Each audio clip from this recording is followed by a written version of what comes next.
Hey everybody, welcome back to Video Game. So, they're kind of fun and exciting video for you guys today because it seems like the ShadPS4 team will not let the RPCS3 team win the month of April. That is because both PlayStation 3 and PlayStation 4 emulators have been getting some fundamental updates recently, and now we're going to have better PlayStation 4 emulation. And considering how hard it is to emulate something like PlayStation 4 and how new something like ShadPS4 truly is, seeing not only improvements but also a fork to run some games even better than the mainline fork is absolutely wild, and it really is one of those things. Why not have PS4 emulation? Sure, the consoles are cheap, but in the future they'll definitely be more expensive when they get rarer in like 10 to 15 years time, and you can honestly get better performance on ShadPS4 in some games than you ever could on actual PS4 hardware, and that's definitely something we want. Before I get too far involved though, do me a huge favor down below, hit like and subscribe and ring that notification bell. Definitely helps us out. And if you feel so inclined and want to support the channel, I got a Patreon link down below as well. But maybe about 3 weeks or a month ago, I talked about the most recent version of ShadPS4, and it has not only been updated since then, but it's also been forked by another developer going by the name of Junmin Lee, talking about Gravity Rush 2, so we're going to be getting into that. But if you do want to test this fork, I will leave a link in the description below to the GitHub page so you can kind of play around with it yourself. I haven't gotten a chance to capture it yet, so this is Junmin Lee's footage, and I left a link to their YouTube page down below because they have all the CPU usage. So you can see what's going on, and they have like all of 7 subscribers, so go ahead and pump their numbers up. Leave comments saying Video Game Esoteric has sent me, and definitely spread the love around. And honestly, it's really funny because I just talked about Gravity Rush on Vita 3K, and Gravity Rush 2 is absolutely an outstanding franchise sequel, and it's one of those things I wish Sony would stop pretending that this thing doesn't exist and give us a Gravity Rush 3 already. And it's one of those games that's definitely held its value on PlayStation 4, and it definitely can chug a little bit in the frame rate department depending on where you are in the game and what's going on. So having a fork specifically kind of fixing up some issues in mainline ShadPS4 that keep this game from running as well as it could is not only beneficial for people that want to emulate Gravity Rush 2, but a lot of that fork code could be incorporated into mainline ShadPS4, and that really is the thing you basically see with almost all emulators. There will be forks by people who want to solve issues in a certain game, and that ends up with better emulation across the board for everyone, and that is always something to be celebrated. The better the emulation, the more fun everyone has, the better time you're going to have in the future when you want to sit down and play these games. So if we take a look here at release version 1.0, you'll see all of the different notes in here, and they're actually quite comprehensive, and they are really important.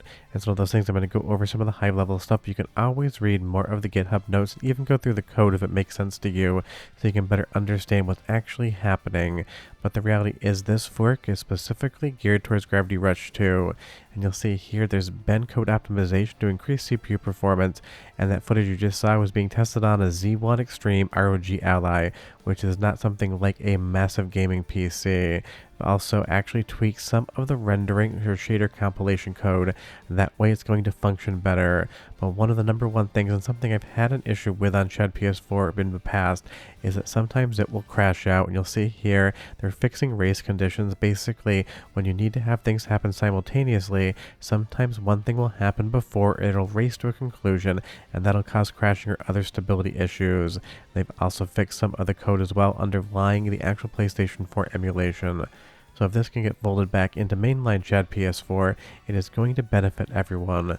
Because don't forget, the PlayStation 4 is more like a PC than it actually is a game console. Sure, it comes in a console-shaped box, and sure, you put it under your TV like a video game console, but PlayStation 4 is just straight-up PC parts in a box, and honestly mid-tier for its era. So why not just emulate it on a higher-spec PC so you get an even better experience in that console game that definitely was just kind of a PC game without compatibility for computers. And you will see here, if you take a look at the specs on the left-hand side of the screen, it's basically running at a rock-solid 30 frames per second with a 33.3 millisecond response time, which would be basically no latency at 30 frames per second. Let's do a soundtrack sample again from Junmin Lee's footage here, link down below so you can hear what it sounds like, and I'll be right back with a lot more ShadPS4 updates for the month.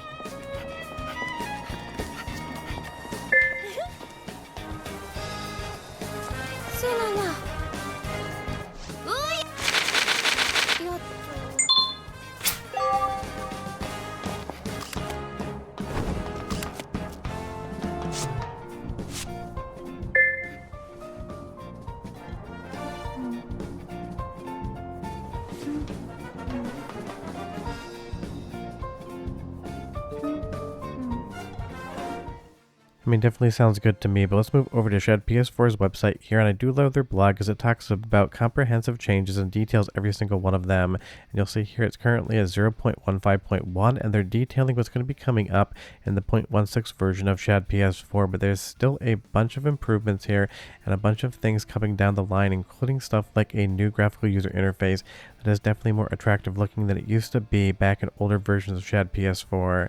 And going over the Shad team's own footage here with Crash Team Racing, this is a new game that is going to be working within ShadPS4, and I will be capturing some more gameplay footage and doing some tests on this.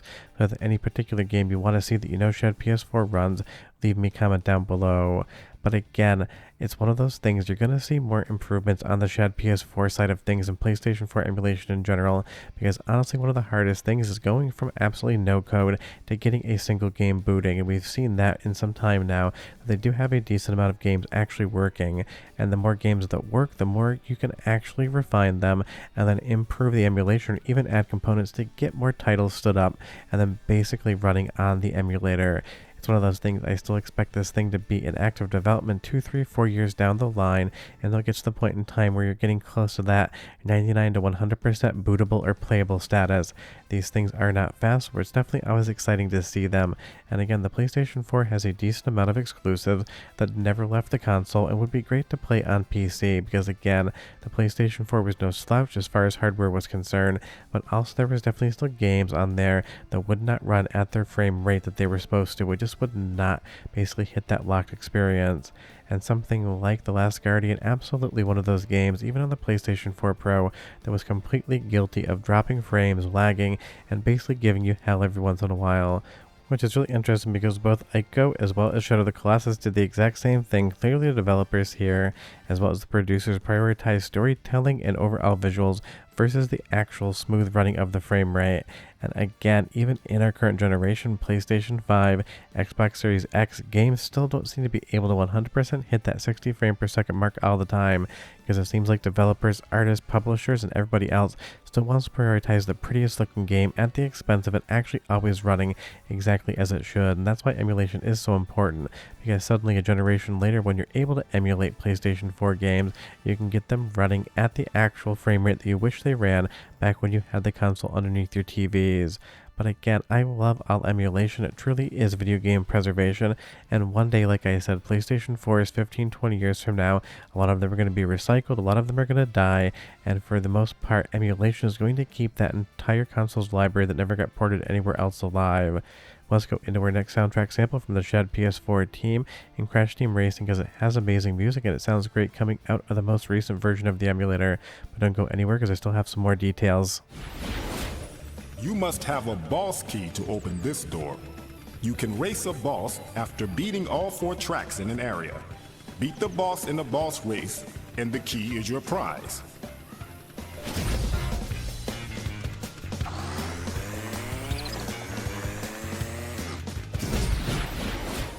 To access this track, you must first collect the number of trophies required to turn on the warp pad.